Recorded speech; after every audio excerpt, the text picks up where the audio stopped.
Hi there. Welcome to Chapter 3 of Me and I. It is currently March 24th, 2025. Chapter 3. Role Swap. Aiden. The lost girl, Thea Schroeder, 15 years old. A traveling merchant girl with wavy blonde hair and brown eyes, both sharp indicators of her heritage. She was born in the heart of the Carcoan desert to an elf mother and a rook father, making her an Elvok. You can tell by the sharp pointedness of her ears and the thinness of her nose, coupled with her short height and tiny horns protruding from her bangs. Those that can sense mana can also see the deep wellspring she possesses, a hallmark of her elvish blood. She was raised in a family of 3 as the oldest sibling, with her parents renting out sand-traversing slugs to travelers crossing the Carcoan desert. Their business did well, providing a stable, modest life for the Schroeder family. Tragedy struck, however, when her parents fell ill to a local plague.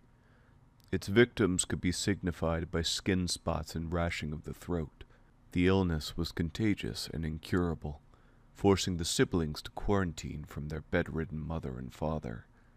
In 2 short months, Thea lost both of her parents at only 12 years old. Her and her siblings were spared further heartache, being subsequently adopted by a friend of the family. Shortly thereafter, Thea entered the workforce as an apprentice with the Carcoan Merchants Guild, learning the trade of business and commerce. By 13, she was traveling with caravans throughout Gin Sable's trade routes, cross-country, cross-borders, and even across oceans. She often partied with other troops, but just as often traveled by herself as she is now, though she appears to have been traveling in a pair until just recently. It's assumed she's set foot in all 5 of Gin Sable's countries, a remarkable feat for someone of our age. Intel managed to document her life with sharp accuracy after speaking with her younger brother and their adoptive caretaker. Both made special note of the money she sends home every month without fail. By all accounts, Thea Schroeder is a responsible, dependable older sister, one who works hard to make a stable life for herself and her siblings. We had been briefed on Thea Schroeder leading up to contact. She's the one we've been tasked to find and protect with our lives. Her gravitas has been drilled into our heads by the Masters, and it's for this reason that we need her cooperation. Because Thea is a victim of memory tampering.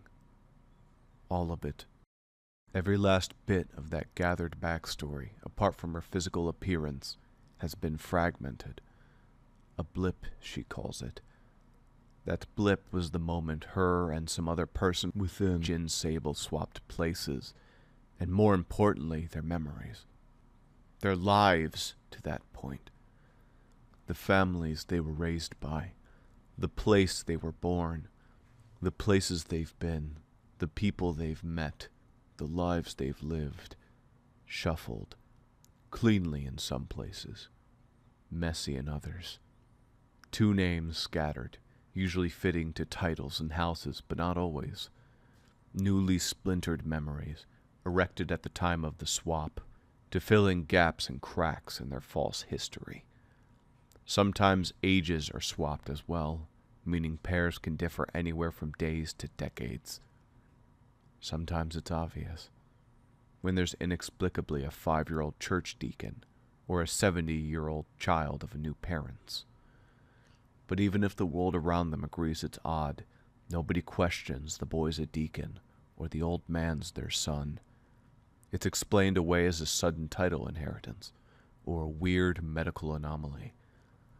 Because it's not just Thea or this other person who mold into their cross-cut switch. This phenomenon is world-altering.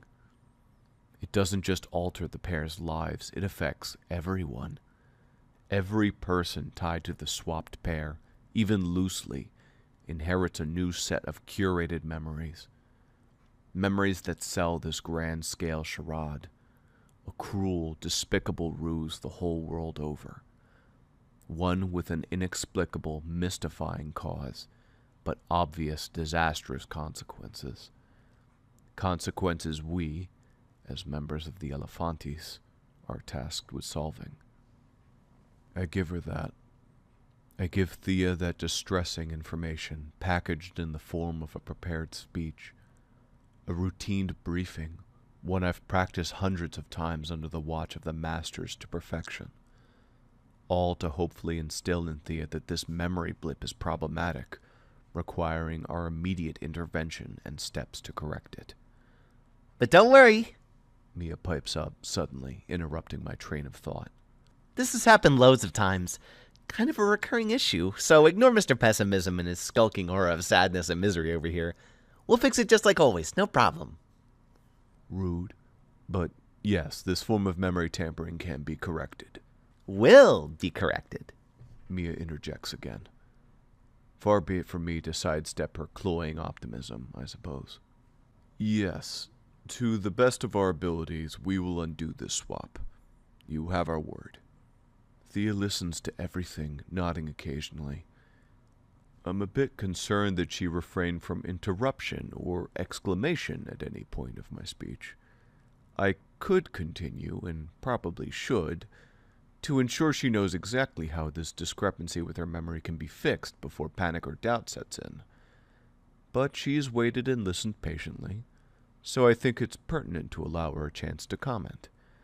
When it's clear to her I'm waiting for a reply of some form, she quietly clears her throat.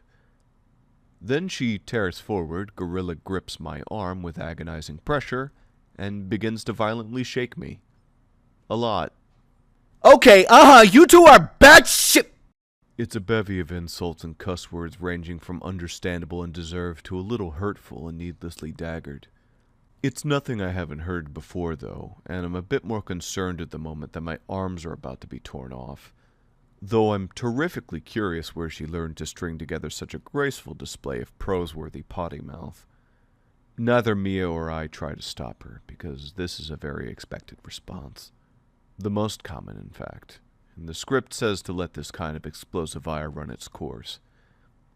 Besides, I can just heal myself when she calms down, provided she doesn't succeed at dislocating my shoulder joints.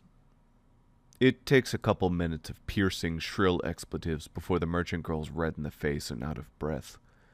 Instead of gripping my arms and shaking me, she's moved on to stomping the dirt, waving her limbs and punching the air.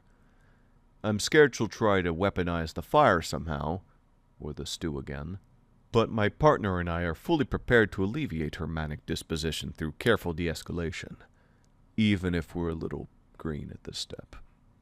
Thea? Sweetheart, did you get it all out? I guess Mia's decided to stick with Sweetheart as a pet name for Thea, so her professionalism is questionable. Thea comes down from her stomping tantrum, walks right up to Mia's face, and glares. Mia turns her head sheer right for several reasons, one in particular to hide her blush. No! I mean, yes! Hello, look at me. Thea tilts Mia's head and snaps her fingers, but my sister doesn't budge. That's a bit difficult at the moment, Thea. Maybe we can just talk like this? The quiver in Mia's voice grants no confidence in that approach, so Thea aims herself back at me. Aiden? Any question you need answered we'll answer, if possible. Preferably with less arm shaking, if that's all right. We'll see. Her knuckles crack in each palm. Those palms snatched live embers out of the air and snuffed them. Best to speak carefully. Fair enough. Wishful thinking, me. Thea immediately shoves her face in front of mine, just like with Mia. Intimidating, yes. But I can hold my ground and my eyes. You're not lying to me. Dead serious. This is just a thing that happens to people, just randomly. You've got to be kidding me. Come on. We know it happens. We're currently trying to figure out why it happens. We don't believe it's random, but we don't currently have a way of preventing it from happening. So for now, we track down those affected by memory swapping. That's our job, right, Mia? That's our job, right? We're on a mission here? Professionalism? My reminders seemed to plink off of Mia's forehead like rocks bouncing on a trampoline. But then a light bulb appears to click on in Mia's head, and her neck snaps towards me. She leaps into my body and tackles me off the stump, mashing her face inches from mine, pulling my hair and making a long, singular tone of panic and anxious misery. Her face is washed with salmon-red blush, and her eyes betray everything, even behind glasses. Said glasses fall off her face and smack me in the nose. Aiden Faulkner, you will quit it with those insinuations. I'm being professional! She hisses it like a warning, but her volume is a problem as she intended to whisper that. It's obvious, Mia. No, it isn't! Shut up! She's practically yelling now. Look, who cares? Just don't be annoying to her or me. Jerk. She finally sits up, snatching her glasses and sitting next to her not-girlfriend, pouting. On my stump. Whatever, I'll just take hers then. It occurs to me how unprofessional that just was. Crap. Thea looks bored. And distant. She's probably disassociating. Are you two morons done beating the snot out of each other yet? I have more questions. I stand corrected. She's just annoyed again. And slightly hypocritical. My arms still hurt. But at the very least, she's got a steady intonation. The script we're loosely running on says you can keep offering information if the lost can handle it, so ask away. You're dead serious about this, you said. So you're saying I swapped my memories with someone else. You realize how insane you sound right now, right? Thea's tone makes it clear she's ready to plug her ears and ignore our deranged premise. But I can't back down. She has to understand. Yes, this is really something that happens, has happened, and will continue to happen until we find the cause of it. Until then, we can make it a point to find people affected. We call them the lost. Your memories have been swapped, Thea. The merchant girl bends at the knees, gripping her legs while exhaling a long, dreary sigh. It's hard to tell in the dark, illuminated only by the slowly dying campfire. But I think she's losing some color in her face. Her next words come out more desperate and pleading. Who did I swap memories with? This isn't... Thea's voice trails off. We don't know. We've narrowed it down to a couple individuals thanks to intel. Intel? Our group, the Elephantis, send runners across Gin Sable to gather information and detect abnormalities in people's mana. Information that'll help us track down those affected by memory swapping. That's how we found you, Thea. But if I'm being honest, that starts to get more into the weeds of who we are. Mia and me. I figured we could save that for tomorrow, if that's all right. It's late, so I wanted to focus on your memory swap first and foremost. The campfire snaps, and a couple dozen flurries of wood ash cascade into the air. Mia twists her head, avoiding the wind and the fire's smoke. Thea remains still. Her next words come out as a whisper. Sure. I don't. This is a joke. Thea. And then a roar. What does that even mean? You keep saying that like it makes any... Swapping memories? What? Thea stands up, pacing around the fire, pointing her finger at both of us. You're both insane. This is a waste of my time, and I don't appreciate the joke. I didn't swap anything. I just forgot one group I was with, that's all. One! I remember everything else just fine. Hell, I could tell you what I ate this morning. I could tell you where I bought this cart from, where I've gotten the wheels replaced, and where I've gotten the tarp resewn. I could tell you anything else just fine. And then I'm standing, holding my hands up, willing them to bring the same peace and calm she had earlier. We promise you, this isn't a joke. We aren't lying, Thea. My pleas do nothing to quell her indignation. Fine, then you're just idiots! Crackpot morons who live in the woods and spout nonsense at travelers you bum food off of! The fire snaps again. I watch Thea kick one of the logs, scattering more little embers into the night. I feel like we'd keep the crazy stuff under wraps if we wanted to bum food, though, but... Mia, you aren't helping. Now of all time, she's making jokes. I twist on her, ready to launch into another argument, but immediately lose my bite. She's trembling a little, and her eyes are squinting. The shouting is getting to her. She's overwhelmed, too. She's loud herself, and I'm no better. But it's a different story when it's someone else screaming. I want to tell Thea to stop, but it'd be wrong to deny her her emotions right now. She has every right to be upset, to refute our story and claim, to curse us out. What can I do? Mia answers for me. She clears her throat and powers through with shaky words. Thea, please. We aren't trying to extol anything. We just want to help you. That's all we're here to do. But Thea's having none of it. Help me how? You want to fix my memories here, huh? You want to go over my entire life, poke at all the little moments and tell me they didn't happen? Here. Look here, Thea. That fun time you had on your 7th birthday? Nope. That happened to another girl. Oh, sorry, Thea. That core memory of your leg being broken? Nah, that was the other girl you swapped memories with. Oh yeah, remember that time your parents died? Other girl, oops. Screw you, alright? Do you have any idea how messed up that is to even suggest? Huh? Mia ducks her head into her knees and quiets. The same girl who swung voltaic magic towards those bandits from earlier. She's disassociating.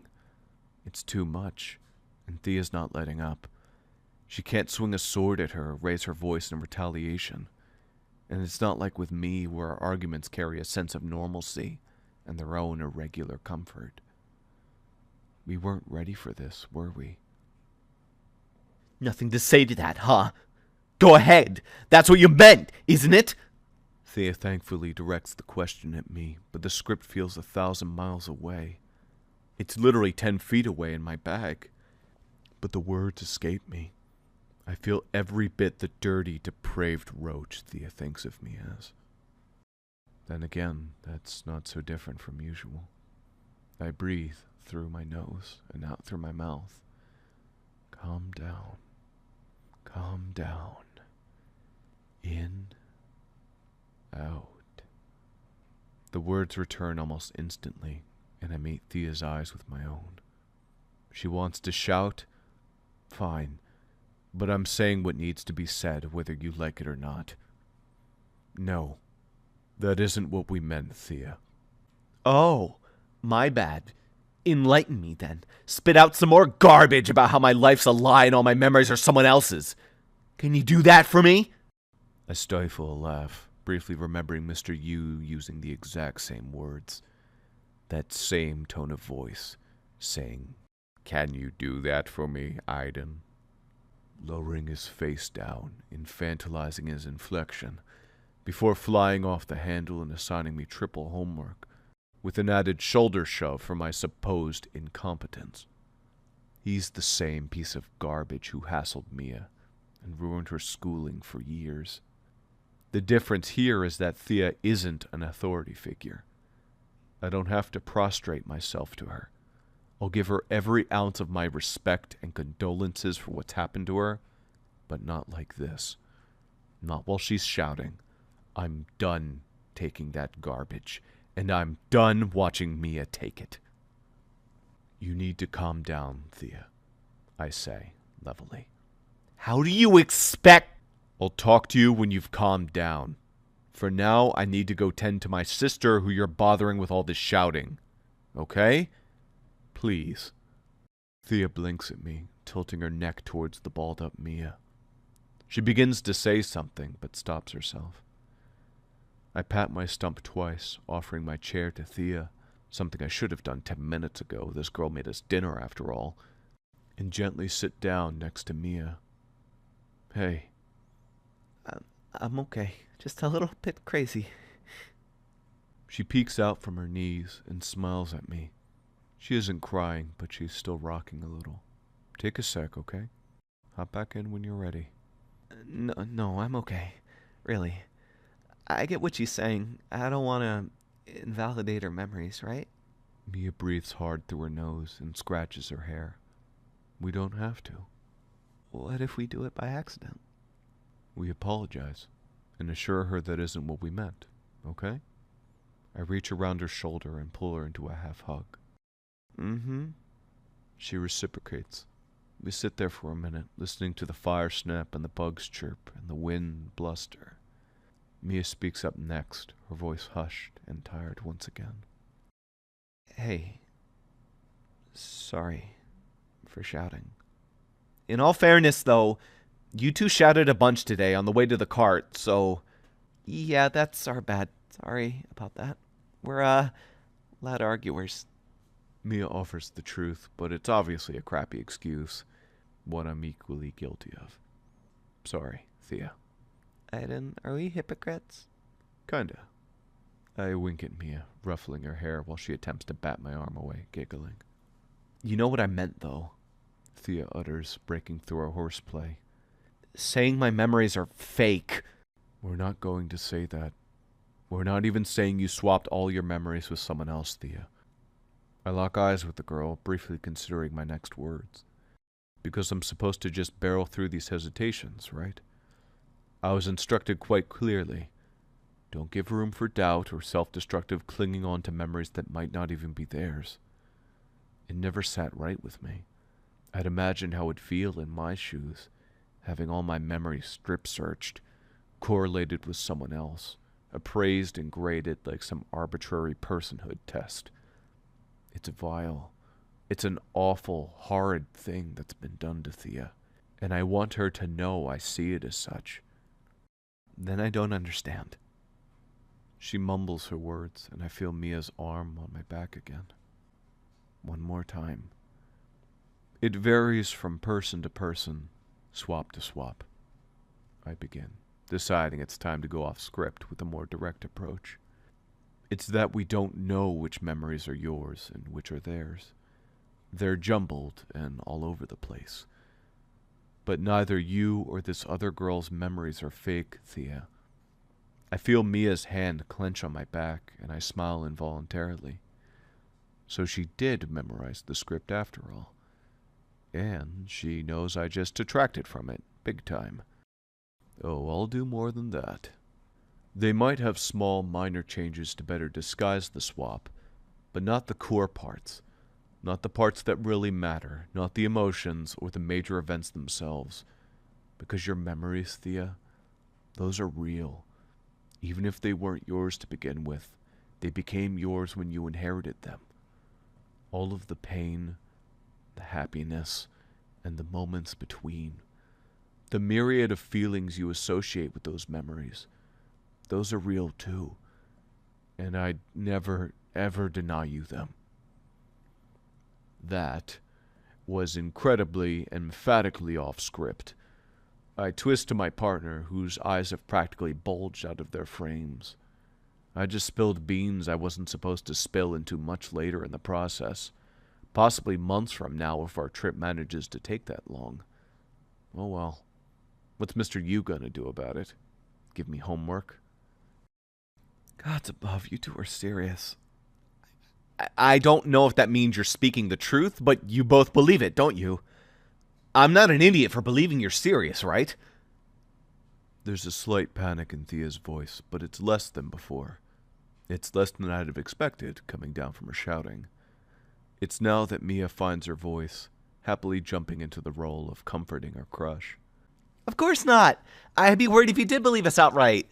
Everything I've ever read about debriefing says it's an emotional back and forth, so you're acting very normal, and that's okay. Denial is supernatural. Anger too. Or constipation. Consternation, you mean? I tried to correct that, unfortunate malapropism. What? I meant the one where it's hard to poop. That's a normal response too, yeah? Yes, sure. Thea looks horrified. Mia doesn't seem to notice. We're here to field questions and give answers because we're weirdos who study this stuff instead of learning something normal, like banking or money laundering. Okay, yep, there goes the gap in our education, for real this time. Mia, money laundering is a felony. Wait, what? No, it means washing money, right? No. Did you two come for the moon or something? Thea's sarcastic implication just hit dangerously close to tomorrow's morning discussion topic, so I should probably try to start a Mia-assisted distraction argument. I came from the mountains slightly south of here. Mia came out from a rock in the back of a dark cave one day. I think it was last week. By Mia's face, I can tell my gambit paid off. All right, you turd. If you're going to be a prickly cactus, you can get your butt off my stump. We've got a vacancy. That means you have room available. Nice, 2 corrections in a row. That'll really get her goat. Whatever, we don't house cactuses. She boots me off her stump and continues from earlier. Right, we're here to answer questions. Probably tomorrow. It's kind of late right now, but any last-minute inquiries? About 2,000. Thea's curtness aside, I feel like that's against the spirit of last minute. Any chance we could field those tomorrow?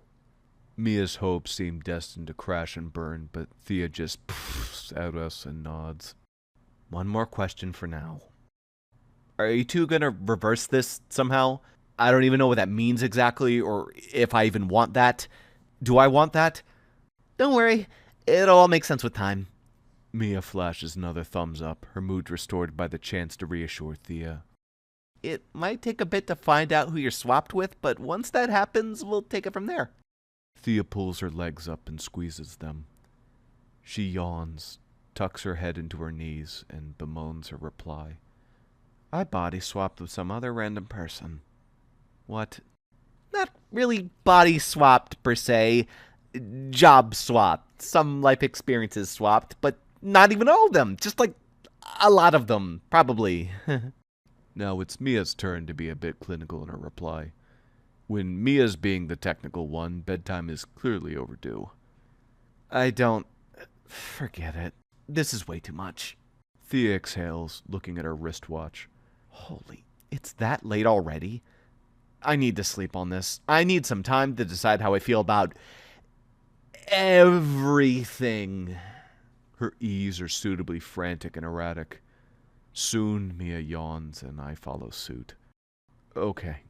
Sorry to dump all that crap on you before bed, but... I begin, but Thea waves her hand. Shush. If this keeps me up, I'm suing. I already had enough of a headache from the demon, the bandits, and now... Nope. I'm not thinking about any of that. I'm going to bed. I cooked. You two clean and tend the fire. With that, Thea marches over to her tent, wrenches the flap open, and disappears inside, leaving me alone with Mia.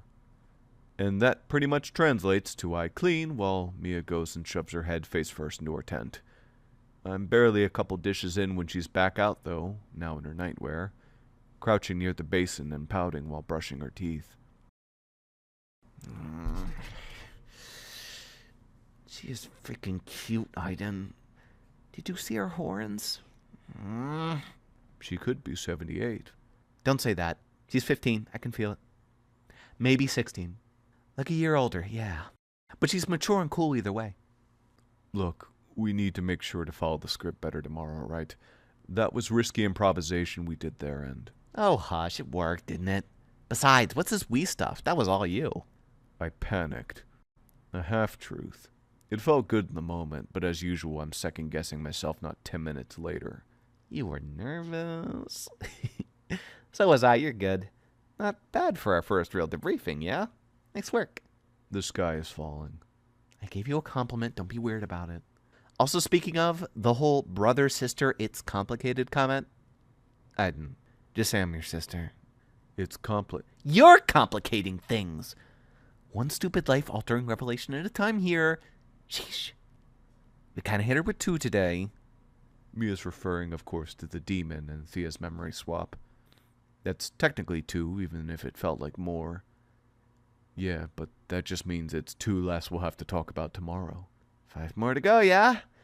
Did I miss any? I count them off in my head. Where we came from, how we're related, the targets we've determined are likely swap candidates, how we can use magic. That's only 4, right? She must be exaggerating. Or maybe I'm just too tired to think of number 5. We should probably try to space them out. Let her ask the questions if she thinks of them. I saw her head into that tent with your demon book. She's going to come out of this knowing more than the both of us. Watch.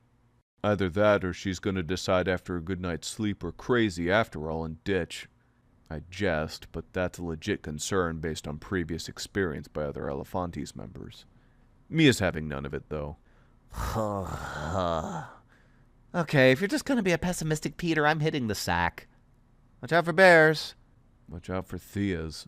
Har har. I finish up the dishes, brush my teeth, and head back to the tent, expecting tomorrow to be just as hectic. Okay, and that was Chapter 3. I'll be coming out with Part 4 reasonably soon. Reasonably. So I look forward to seeing you there. Have a good one.